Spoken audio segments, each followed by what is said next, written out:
Well, I'm going to read, first of all, two readings. And I'm going to start with the Old Testament in 1 Kings and at the end of chapter 11. And I'm going to read into chapter 12. And it finishes off with, we're starting verse 40, whatever that is, I can't read it. Solomon tried to kill Jeroboam, but Jeroboam fled to Egypt, to Shishak the king, and stayed there until Solomon's death.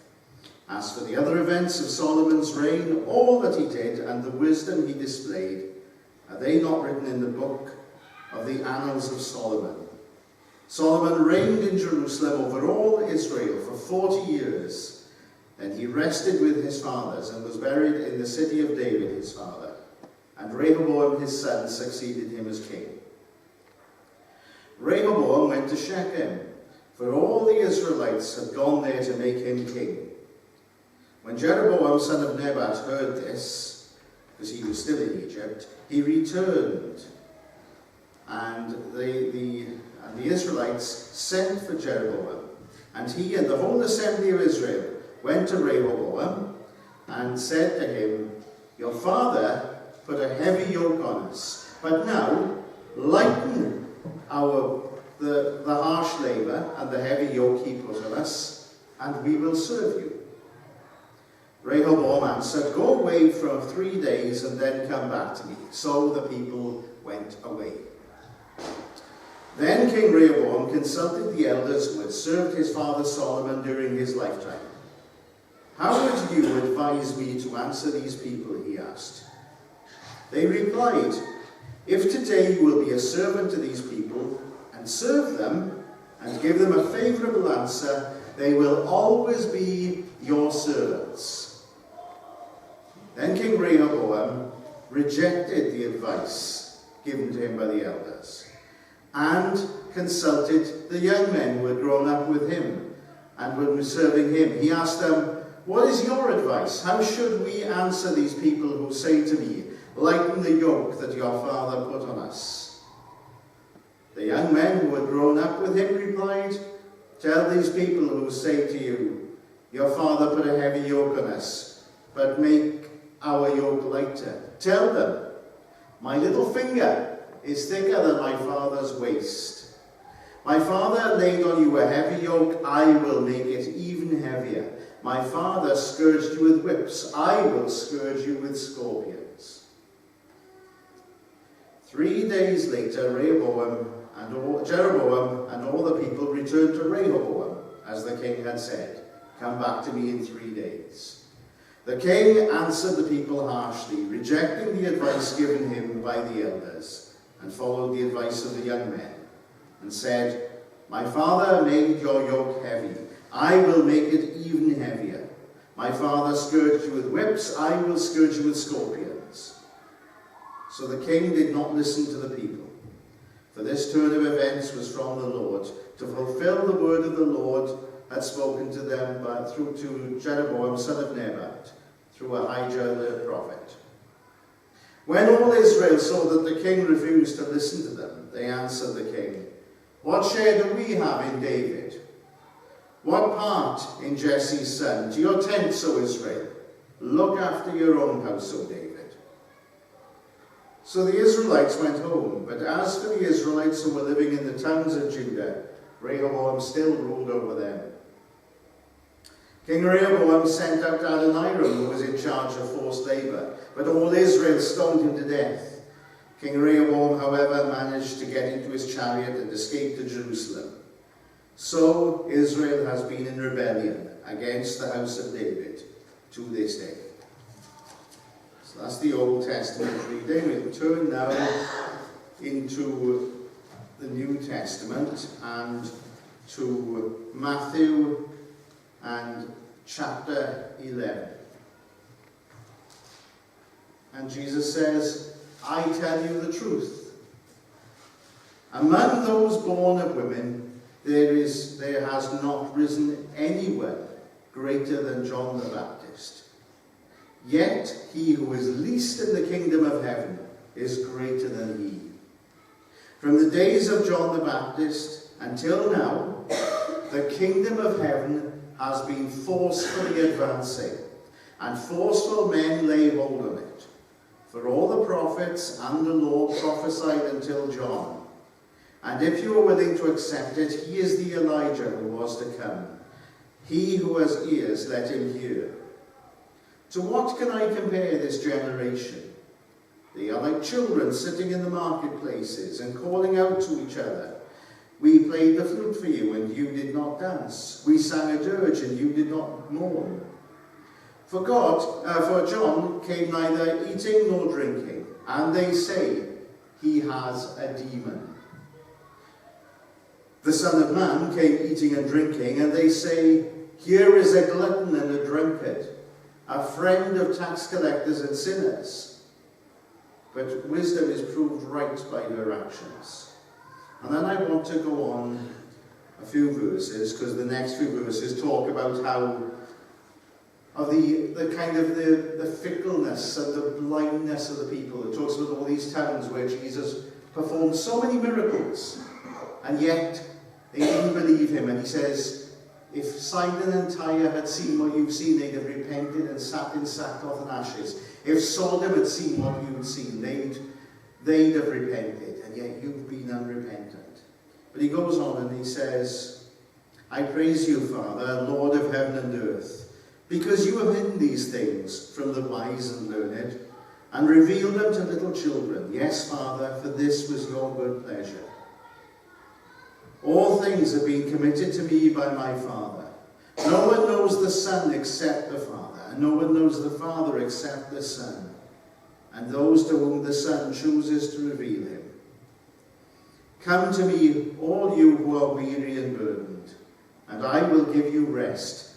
Take my yoke upon you, and learn from me, for I am gentle and humble in heart, and you will find rest for your souls. For my yoke is easy, and my burden is light.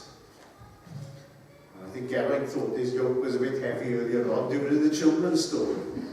But who here is resistant to marketing? Who here doesn't fall for adverts? Oh, right. Now, anybody who put their hand up was wrong. Because we all fall for marketing. Every single one of us, however much we think, when they start telling me things, the signs come down and I go, no, I won't believe it. We all fall for it. Every single one of us. Because it's so subtle sometimes. We think we're going to resist it. We got a general election coming up, but everybody thought we hadn't suffered enough with Brexit, so we'd have an extra Christmas present of a general election. Do you know what the good news is? The last time we had a general election at Christmas, it produced a hung parliament. Yay! More fun and games. And all the parties are promising us everything, aren't they? We're going to have free broadband of some kind. We're going to have millions more trees planted. Everybody's going to spend around 50% more on the NHS. Everybody's going to do everything. Do you ever get that feeling that when you come to opening the presents on Christmas Day under the tree, you will open the promises boxes of all these parties, and there's going to be nothing in it but a little note saying, it remains our ambition to do this. Who's to blame for those wild promises? Who's to blame for all those promises? Right, here's my general election pitch. I'm not actually standing, by the way, just in case you were worried. I'm not doing a Berion Jones party political broadcast, but here's my election pitch to you. I promise that in the next 5 years, I will spend very little extra on public services. Maybe another 10 billion a year in total on health and education and defence. 10 billion a year.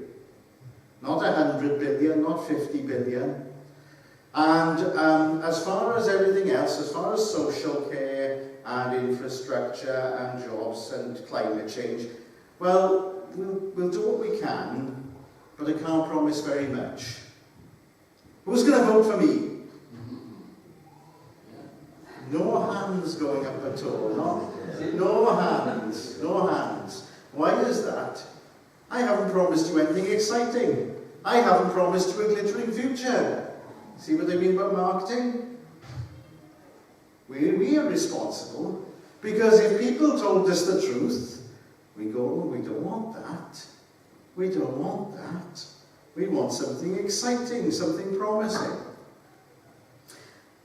And yet, we know that if anybody does try and fulfill any of those election promises, where does all the money come from? Oh, it comes from rich companies. No, it won't.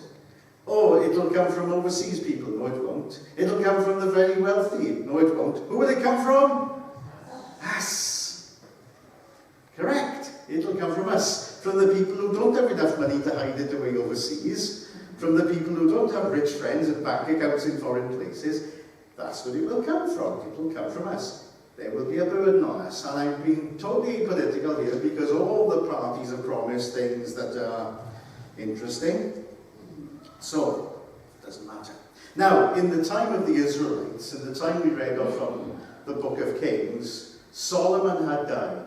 Solomon, the king who was oh so wise, oh so blessed by God, and yet as Solomon had grown older, Israel had become vastly wealthy. It says in the Bible that gold was so plentiful in Jerusalem that silver was considered of no more great value than the stones on the street, you know, the little pebbles on the street.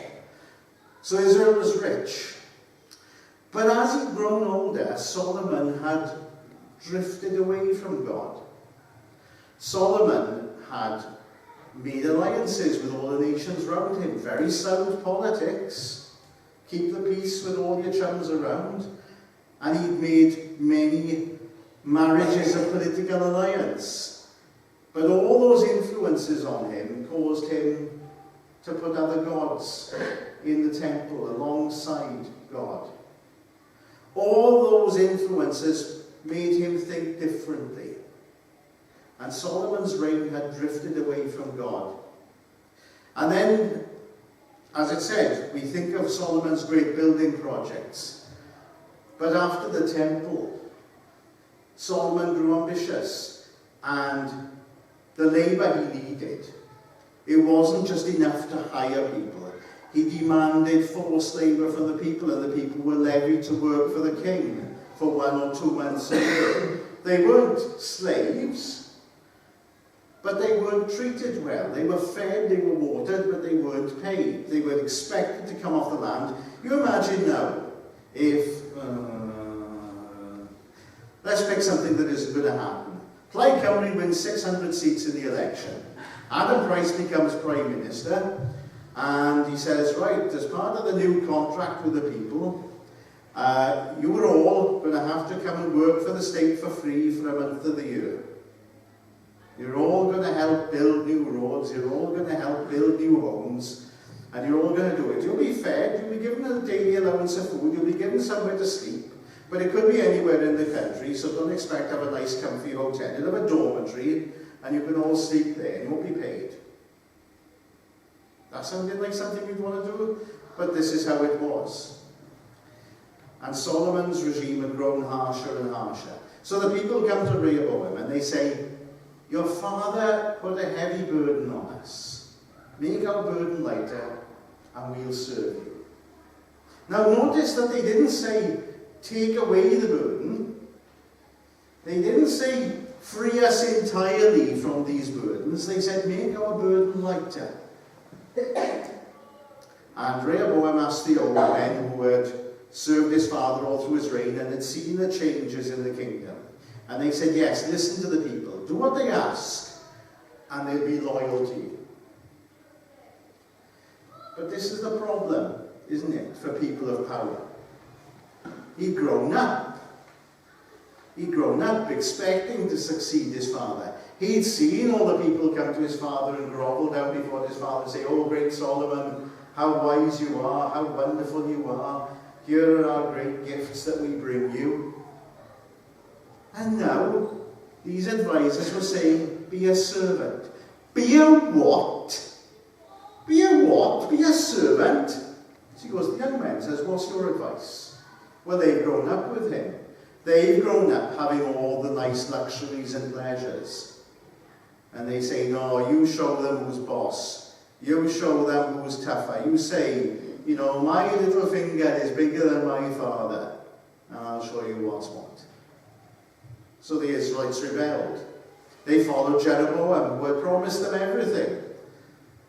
And yet we know when we read the Bible that Jeroboam turned out to be absolutely no better than Rehoboam. Just as bad. There's a lesson there for us all, isn't it? If we follow, we might think we will cast away the burden of Brexit by fulfilling it, or cancelling it, or having it linger over us for another 3 years. We might think that we'll enjoy free broadband, or that we'll have wonderful trade deals with the rest of the world, or we'll have whatever anybody else is promising us. But we know that the burdens won't change. The burdens will still be there. And maybe they should be. Maybe we should all pay a bit more for our society. Who knows? But it won't change. It won't change all the problems we see around us. Jesus said to the people, I've come amongst you. And know this, John the Baptist is greater than any man who has been born of woman. Any man. Never mind Caesar in Rome. Never mind Alexander, who you've heard about in history. Never mind Herod. Never mind the Persian kings across the desert. There has never been a greater man than John. And yet, he says, he who is least in the kingdom of heaven is more than John. And then he says this other phrase, the kingdom of heaven, since the time of John, the kingdom of heaven has been forcefully advancing. Forcefully advancing. Not advancing, not making its way through the streets, forcefully advancing. And forceful men, people of courage, have been willing to go out and take hold of it. Now in our world, nobody's promising that we'll have a Christian Britain, are they? Anybody heard that in any of the election pledges? Because I haven't. Anybody read all the manifestos and seen that? But it doesn't matter. Because we might think, oh, the church is in retreat in our country. Well, yeah, churches are closing. The number of Christians worshipping may or may not be getting smaller. But the kingdom of heaven is still advancing, because the kingdom of heaven doesn't depend on what happens day by day. We heard about Lift on Friday night. Ben came back full of, that was a good evening, and he'd enjoyed it. Every time somebody hands their life to the Lord, the kingdom of heaven advances. Every single time. It never retreats. And Jesus says, what shall I compare this generation with? And you look at the words. You will look and see if it's any different in the days of Jesus to today. What shall I compare this generation with? They've always got something to criticize. They've always got something to poke fun at. They've always got something to complain about. It says, John came, neither eating nor drinking, and they said he has a demon.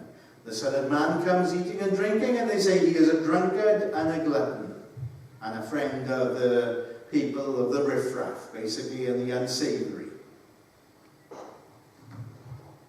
There is never anything but criticism, but the kingdom of heaven is forcefully advancing. And then,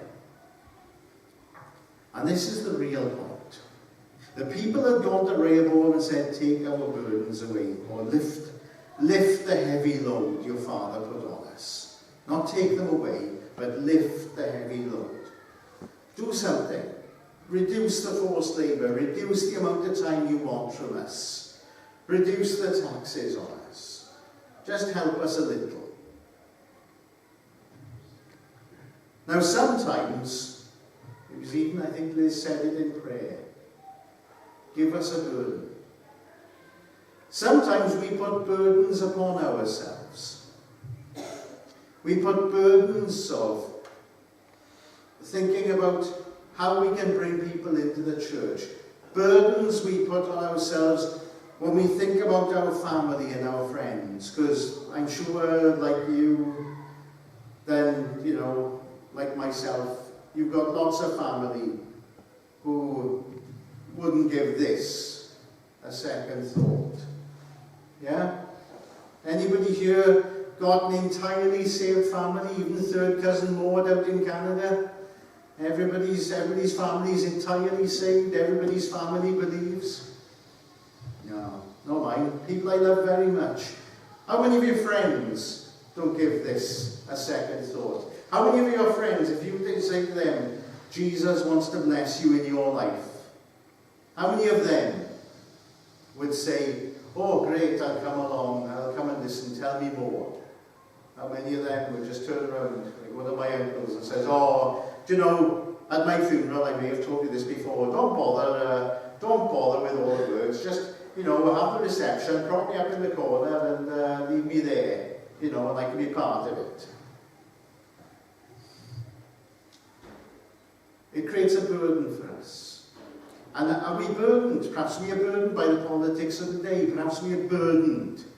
You know, perhaps we are ardent Brexiteers and we want to see it done and dusted. Perhaps we are more in favour of remaining and we want to see it cancelled and it burdens us. Perhaps we worry about the future. Do we worry about the future? Do we worry about the direction of countries going politically? Do we worry about the next 5 years, the next 10 years, the next year? And all this can sometimes rob us of our joy and rob us of where God wants to take us. What does Jesus say? Just read those few words. Come to me, all you who are weary and burdened. We've got our cares, we've got our worries. Maybe our lives aren't going quite as we want them. Maybe things are happening in our lives that are just out of our control. But we can't quite manage it. Maybe we're worried about it. Maybe we're concerned about the future. Maybe we're concerned for our children, for our grandchildren. Maybe the thought of climate change, you know, and all that oppresses us with care. Come to me, all you who are weary and burdened, and I will give you rest. The first song we sang, it says, I will choose to praise you. I will choose to praise you. Not, you know, because life is going well, I'll praise you. It's easy to praise when things are going well, isn't it? It's easy to praise when things are all happy, you know, when we're all singing a joyful song. Praise is easy. It's much harder when things are not going well. It's much harder. But it comes, doesn't it, from Job, where Job chooses to praise God. It isn't that he wants to, it isn't that he's some sort of crazy, inhuman person who's not affected by the grief of his life. He says, I choose to praise God. And that hymn says, I choose to praise God. And Jesus says, come, and I will give you rest. Take my yoke upon you. We are also willing to carry the burdens of the world on our shoulders. We are also willing to carry the burden of our family. But Jesus says, put that aside. Take my yoke upon you. He doesn't say we'll be doing nothing. He says, take my yoke upon you, and I will give, and learn from me. For I am gentle and humble in heart, and you will find rest for your soul. For my yoke is easy, and my burden is light. We talk so often about wanting the joy of the Lord in our life, the love of the Lord in our life, the presence of the Lord in our life. And yet, what do? Oh God, I'm so worried about this, I'm so worried about that, I'm so worried about the other. Oh, I must pray now earnestly. I must. What are we doing? We're taking the weight of the world on our own shoulders. We're taking the burden of the world on our shoulders. We're looking around us and saying, right, all these things, oh, I must pray. I must do. I must. Jesus doesn't want us to be burdened down and to lose the joy he has given us. He doesn't want us to be burdened down like some tired bunch of donkeys, trooping as if we're going to work, He doesn't want that. He wants us to be filled with his love and his joy. Take my yoke upon you, and you'll find it easy. My burden is light. He wants to do the work for us. He wants us to listen to him and follow him, to pray for the things he wants us, to do the work he wants us to do, to live the life he wants us to live. Putting our trust in politicians or in councillors or even in each other, however good we are, we'll find that we end up having to do more. Take the burden of Jesus into our lives. Take his yoke upon us, because he is the one who will lift us up. He is the one who will bear the load, and he is the one who will carry us in our life.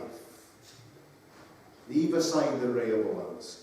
Leave aside the Solomons. Leave aside all the splendor. Leave aside the heavy burdens.